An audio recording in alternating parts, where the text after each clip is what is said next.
All right, we are back here on the Just and the Suffering podcast, talking Jets football. Join me today, good friend of the podcast, the host of the Locked On Jets podcast, John Butchko is here. John, how are you? Mike, I'm doing great. And I think, the way the Jets are playing, maybe we are entering the suffering. Yeah, I think we definitely are in the suffering. I mean, watching this Bears game was absolutely delightful on Sunday because, this is probably the most, dominant performance they've had in a single game in a long time. Absolutely. I think the Jets played well in all phases of the game. Now, I think they got off to a bit of a slow start. Defensively, the Bears went down the field twice on their first two drives. I think the running game started a little slowly. And that's why Mike White's performance was so important. It wasn't that the Jets defense and run game were bad the entire game, but they got off to a slow start. And the Jets easily could have been behind 10-0 in this game if Mike White did not come out and look great right off the bat. This is a Jets offense this year that I don't think I need to tell anybody listening. The passing game has been, to be charitable, inconsistent. And the fact that they were able to get off to such a hot start is what stabilized the game and allowed them to kind of let their talent take over in the second half. Yeah, that's for sure. You brought up Mike White here. Obviously the headline of the week because he's not the quarterback one for the Jets because they benched Zach Wilson here. And right now, you watch this game, Mike White obviously goes 22 of 28, 315 yards, 3 passing touchdowns here. The offense is clicking. He's flowing within it correctly, working the receivers open. What do you think about what we saw in Mike White on Sunday? It was everything you needed. The Jets don't need Patrick Mahomes level playmaking. They don't need a guy who's constantly throwing into tight windows. They don't need a guy throwing receivers open. They don't need a guy who's going to, make circus plays, evading the pass rush, throwing the ball 50 yards across his body down the field. And the reason for that, the rest of the team is pretty solid. It's been a long time since we could say the Jets have a really solid roster all the way around. But you saw the run game get going with Zonovan Bam Knight, the rookie undrafted free agent. Maybe the Jets found a little something in him. But this is a team that's based on defense right now. They have that great defensive line anchored by Quinn Williams. You also have John Franklin Myers who's having a great season, lots of talent there. At the corner position, everybody talks about Sauce Gardner, and rightly so. Sauce Gardner's been phenomenal this year, despite giving up a long reception with a penalty to Chase Claypool in that game. That was one hiccup in an otherwise stellar season, but kind of flying under the radar how good the corners are for the Jets. The other corners are for the Jets. DJ Reed's having a tremendous season across from Sauce Gardner, looking like one of the best free agent signings of the year, not just for the Jets, but I would say across the NFL. And then Michael Carter II in the slot is having an excellent season as well. So this is not a Jets offense that needs to light it. It's going to need to light it up on most weeks. If they get credible play at the quarterback position, and I think they got more than credible play on Sunday, but going forward, if they just get credible play out of the quarterback position with this defense, they're going to have a chance to win every game they're in. Yeah, that's for sure here. And obviously the situation with Zach Wilson, who was benched for him after the whole fiasco in New England with the play and the press conference here. I know Robert Saleh this week earlier decided to decline to say it's what Mike White has to do to win the job on a full-time basis, sort of week to week here, which I think makes sense considering that this is the way he has credibility in the room here. Do you see any scenario where Zach Wilson gets his job back short of Mike White suffering an injury? Oh, sure. I think there's a scenario, and I think that's Mike White falling back to earth these next couple of weeks. Now, the question, if that happens, is whether they go straight back to Zach Wilson or to Joe Flacco. But obviously, you're not going to bench Mike White if he continues to play anywhere close to the level he played against the Chicago Bears. I think Zach Wilson's fate is kind of out of his hands at this point. In fact, Saleh on Monday even said that they view Zach Wilson as the number one quarterback on this roster. Now, I don't think that's really a credible statement right now because he's healthy and he's not playing. So obviously, he's not the number one quarterback on the roster right now. But I think what Saleh was doing was kind of keeping his options open going forward because we don't really know what Mike White's going to do. Last year, he played that great game against Cincinnati and then followed it up a few weeks later with a really bad game against Buffalo. And the question is Mike White the kind of guy who can give you one great game a year and then falls back to earth? Or is this something more sustainable? I don't think the Jets know the answer to that. So I think they're keeping their options open because if Robert Saleh says Mike White's our guy for the rest of the season, then first of all, he's committing himself to Mike White when he's not really sure what's going to happen, but also the storyline becomes the Jets are giving up on Zach Wilson. And what's the point of doing that right now when it is week to week and there's a scenario where you may eventually go back to Wilson? But of course, I think it really depends on how Mike White plays because in addition to how well he played, and this is just me speculating, this is no insider information, but this locker room thinks Mike White should be the quarterback, and that's no small thing. Yeah, it definitely is not a small thing here. You saw the body language from Zach Wilson on the sideline on Sunday, which is not great for sure. You have all the memes on Twitter comparing him to like Anakin Skywalker from Revenge of the Sith. That's not great. You also have the whole situation where, like there are moments where where Mike White, Flacco, and Chris Streveler are all like huddle up, like looking at iPads, and he's off to the side. That doesn't sit well with his teammates either. I saw that. I think it's one of those things really easy to read into. I mean, you don't know what's going on wise. I mean, I can't imagine it'll be too much fun sitting on the sideline. I don't know the answer. I mean, I think obviously there were some issues in the Jets locker room after that New England game, and I think that played a role in the Jets making the quarterback change. I mean, you listen to the guys, even alluded to the idea that there was some unrest in the locker room. So, I can't totally dismiss it, but, you get a snapshot of a guy on the sideline. I feel like that's one of those things that becomes an easy story. You don't know what's going on. I think facial expressions are very easy to misread. So that's one thing I felt like. I do feel like there was something to the idea that Zach Wilson, maybe there were some issues in the locker room supporting him, but I don't know that. I think I think anybody would be guessing if they were trying to read too much into those pictures. Yeah, that's for sure here. I think the other thing that's interesting with this Jets team is sort of look at beyond the quarterback situation is the fact that, as you mentioned before, such a well-rounded roster. I mean, especially the receiver room. I mean, Garrett Wilson's making plays every single week here. Corey Davis came back, made a big catch. Elijah Moore's back involved here. They have depth at running back. I mean, I can't remember the last time a Jet team had this many young playmakers on offense. I mean, defense is usually where it is, but the offense is incredibly stacked in terms of potential for the future. Yeah, and I think about both sides of the ball. I think it was a really balanced team. Nobody really thought the Jets were going to be that good this year. I think people thought maybe they'll make some moderate progress. And Robert Saleh even alluded to that when he spoke with the media earlier in the week, that they weren't expecting these guys to be this good. Guys that they're missing right now, who was probably the best player on their offense through the first half of the season, was Breece Hall. And he was the kind of guy, I think Breece Hall, you can make an argument that Breece Hall actually extended Zach Wilson's tenure at quarterback, because there were some pretty shaky games Zach Wilson played that the Jets won.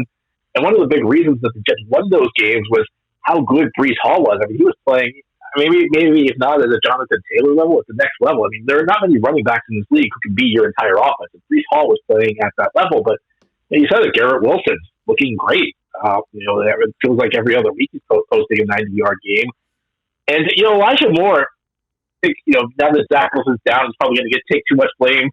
A few weeks back when Elijah Moore was irritating everybody with his trade request, he probably was taking too much blame. But for whatever reason, produced in the 2 seasons when Zach Wilson's been the quarterback, and when anybody else has been the quarterback, whether it's Joe Flacco, Mike White, even a game Johnson played a lot last year against the Colts, he's producing around an 1,100-yard pace.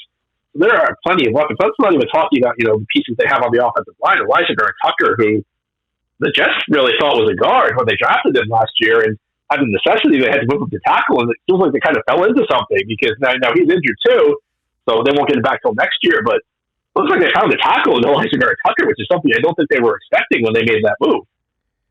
Yeah, that's definitely for sure too here. I think the other thing that you're not used to as a Jet fan here is just the fact that they actually have pass rushers, and multiple of them, that can actually make an impact every game. I mean, we all know Carl Lawson coming back is going to be huge. Quentin Williams had the breakout here, but go down the line where it's John Franklin Myers, Bryce Huff, we saw get the big sack on Sunday here. Vinny Curry, Jermaine Johnson, Michael Clemens. Can you remember the last time the Jets had a pass rush this good? Probably John Abraham and Sean Ellis.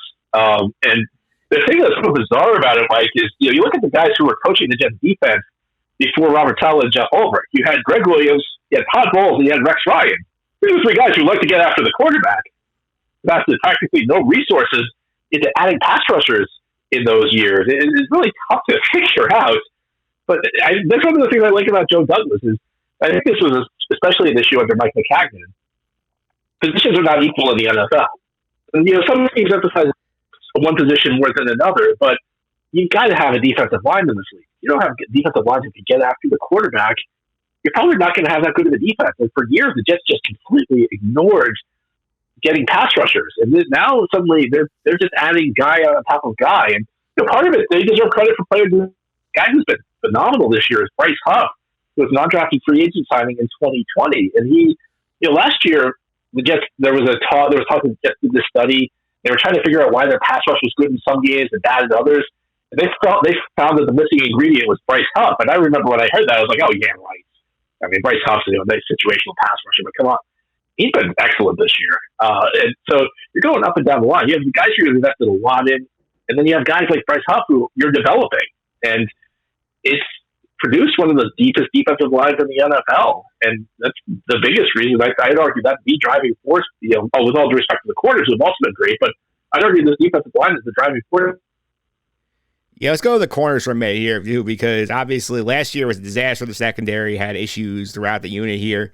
They right now somehow managed to get themselves, they think, in my opinion, the best cornerback duo in the league between Sauce Gardner, who's come in and did not have any sort of rookie learning curve. He's come in and immediately become a shutdown guy. That's how you got DJ Reed, who everybody was on Twitter saying, oh, JC Jackson. Jets signed DJ Reed to a deal that looks incredibly valuable right now, and he's become a dominant corner here. Like, how important are these two to what the Jets have been doing defensively? Oh, so important. And I'll give you a third guy, Michael Carter II, who was a fifth-round pick last year. Actually, the second player that just drafted with the name Michael Carter in the 2021 draft. He's been locked down in the slot as well. And that's what, in the NFL, if you can be good at two spots on defense, you want to be good on defensive line and corner because it is a passing league in this day and age. You need guys who can get after the quarterback and guys who can lock down receivers. And, one helps the other. If you have guys who can get to the quarterback, it makes the way for the coverage guys easier. Vice versa. Same thing. The opposite is also true. If you have corners who can cover one-on-one, then that gives the defensive line extra time to get to the quarterback. So when you have both, you have a defense that can compete with anybody. You have a defense that can keep you. I'm not sure there are many teams at the top of the league who are completely defense. I think the team that's great on both sides of the ball. I don't know that you have any teams like the Jets that are built like the Jets with a defense. I think that this is the type of defense that can travel. I think this is the type of defense you can take on the road if you get into a playoff game. Yeah, that certainly helps here, too. Another thing I think that's helped this year a lot is that Greg Zuerlein has stabilized the kicking game. It's been a merry-go-round there since they let Nick Folk go a couple of years ago, and all of a sudden he wins the job and can't beat out Eddie Pinheiro. He has the rough opener, but he's in pretty much money since then, and that's been a huge asset for them. Yeah, I've never understood how Joe Douglas handled the kicking situation since he took the job over. So Jason Myers in 2018 went to a Pro Bowl, and Seattle gave him a huge contract. And the Jets have had terrible kickers since then. And the temptation, and a lot of people say this, well, the Jets let this Pro Bowl kicker go. How stupid are they? But here's the thing, Mike. You look across the NFL every single year, you are able to find kickers pretty much off the scrap heap. There are more than 32 guys who are capable of kicking competently in the NFL at any given time. Any single year, you can find a team. You'll be able to find teams that sign this kicker in season.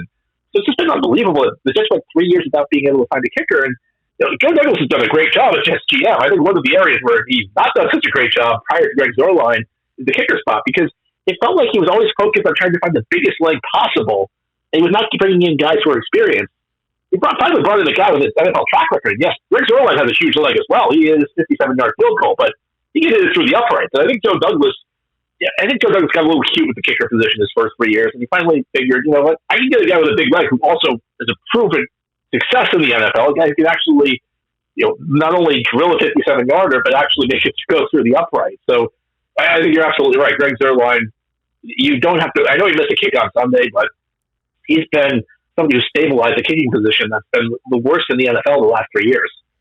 Yeah, I think also another thing that helped also, I think, was, and he really impressed me with how he handled the quarterback situation, was Robert Saleh growing as a coach from year 1 to year 2. I feel like there were a lot of growing pains last year, but I think the thing that encouraged me is obviously, that this group is peaking and probably a year ahead of schedule from what they thought was going to happen. And the fact that he correctly read the pulse of his locker room when the Zach Wilson situation went down. I think if he had said, we're sticking with Wilson, he fractures that locker room in half, and things go very poorly. I think he's done a good job showing he has a read of the room. He knows how to handle situations, and he's making a good call here. I do think that they have a coach finally as well.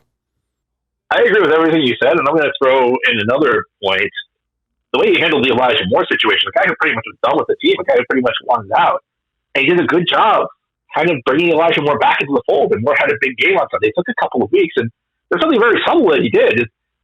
He framed it, and I think he kind of did the same thing with Zach Wilson this past Sunday. He framed Moore's deactivation the week he demanded his trade as, he needs to get his head straight. He read between the lines. It seems like more of a disciplinary move. But he did it in a way, he disciplined the player without creating controversy, and then brought a player that they needed back into the fold and are getting production out of him. And that's not easy to do. So I agree with you completely. I think the way Robert Saleh has handled some difficult situations, some situations that can turn a locker room apart, he has handled them very deftly. And I think, that's part of the reason the Jets are in the position they're in right now. You get Denzel Mims in the pile, too. I mean, he had the trade request dating back to last year, and that has not spiraled out of control. Now Mims actually active and playing a big role in this team. Let's also go ahead here, because they have a big game here on Sunday against the Minnesota Vikings. They head to Minnesota. They're 9-2 on the season. They have, been a streaky team. They win a lot of one-possession games. They made Mac Jones look like Superman passing the ball last week here. I think this game, the line opened, the Jets as 3-point underdogs here. It makes sense because they're on the road, but I think it's a game the Jets honestly could steal because they have the weapons to slow down Justin Jefferson in the secondary with Sauce Gardner and DJ Reed. And Mike White keeps the passing game functioning against a bad secondary. I think they have a chance to go in Minnesota and steal this game. I agree completely. I think that the Jets, if Mike White continues to play at the level he was playing at, the Jets team really doesn't have a weakness because I'm projecting a little bit with Zonovan Knight, the rookie running back who they just called up last week, but he played really well against Chicago. So, they're kind of piecing together the run game without Breece Hall, but I think they're still getting results. And like I said, this defense can travel. I mean, this is the type of defense that, you can compete with anybody. I think, obviously Minnesota's offense is going to be a challenge. Justin Jefferson's maybe the best receiver in the NFL, but yeah, I agree with you. I respect Minnesota. I think it's not going to be an easy game for the Jets by any stretch of the imagination, but I don't know that Minnesota is quite as good as their record this year. And I understand it's going to be a difficult game going on the road, but I absolutely give the Jets a shot in this one. Yeah, I do. I think this game is very important, too, for their playoff hopes here because they are sitting at 7-4, but two of the teams in the wild card, they do lose tiebreakers too. They lost to the Bengals in week 3. They got swept by the Patriots. That one's going to be a big problem if it comes down to it here.